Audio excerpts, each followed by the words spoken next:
भगवंताचे नाव हे स्वतः सिद्ध आहे, म्हणूनच ते अत्यंत उपाधिरहित आहे. नाम घेताना आपण पुष्कळदा त्यांच्या मागे उपाधी लावतो. उदाहरणार्थ, आपण ऐहिक सुखाच्या प्राप्तीकरिता नाम घेतो किंवा मी नाम घेतो ही अहंकाराची भावना बाळगतो. या उपाधीमुळे आपल्या प्रगतीला बरेच अडथळे येतात. म्हणून नामाकरिता नामस्मरण करावे आणि तेही सद्गुरू आपल्याकडून करवून घेतात या भावनेने करावे. त्या योगाने अहंकार नष्ट होऊन शरणागती येईल. शरणागती यायला रामनाम हाच रामबाण उपाय आहे, तो आपण करावा. नामाचा महिमा वाचेने सांगणे अशक्य आहे, पण हे सांगण्याकरिता तरी बोलावे लागते तितकेच. मनुष्य प्राणी बहुसागरात गटांगळ्या खातो आहे. समुद्रातून तरुण जाण्यासाठी जशी नाव, तसे बहुसागरातून तरुण जाण्यासाठी भगवंताचे नाम आहे. फक्त एकच दक्षता घेणे जरूर आहे, तीही नावेत समुद्राचे पाणी येऊ देऊ नये, नाहीतर नावेसकट आपण बुडून जाऊ.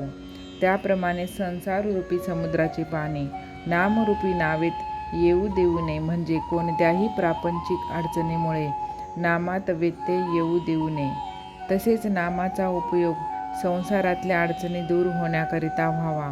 ही बुद्धी न ठेवता नामाकरिताच नाम घ्यावे, म्हणजे नावेत पाणी न शिरता सुखरूपपणे पैलतीराला म्हणजे भगवंतापर्यंत पोहोचता येते. कोणतीही गोष्ट अभ्यासानेच साध्य होत असते. देह केव्हा जाईल याचा नेम नाही, म्हणून म्हातारपणी नामस्मरण करू असे म्हणू नये. अगदी उद्यापासून नामस्मरण करू म्हटले तरी उद्याची खात्री आहे का? आयुष्य क्षणभंगूर आहे ही खात्री प्रत्येकाला आहे. म्हणून तर प्रत्येकजण आयुष्याचा विमा उतरवतो. लग्नाला आलेल्या पाहुण्याला लग्न कसे पार पडेल याची काळजी नसते, पण घरातल्या माणसाला फार काळजी वाटते. आपल्या प्रपंचात आपण पाहुण्यासारखेच वागूया. देहादिक सर्व रामाला अर्पण करून निश्चिंत होऊया.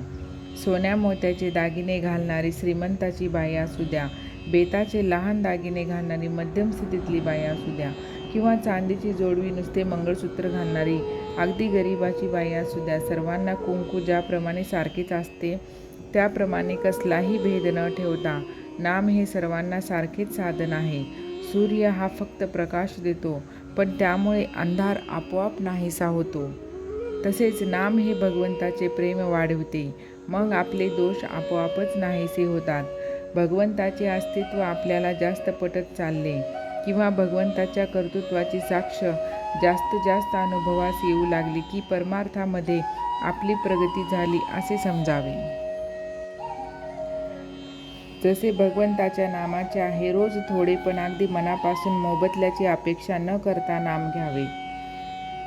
भगवंत हा सर्व सत्ताधीश खरा, पण एका बाबतीत तो लुळापांगडा होतो व सहज अडकतो. भुंगा जसा लाकूड पोखरतो पण कमळात अडकतो, तीच स्थिती नामाच्या बाबतीत भगवंताची.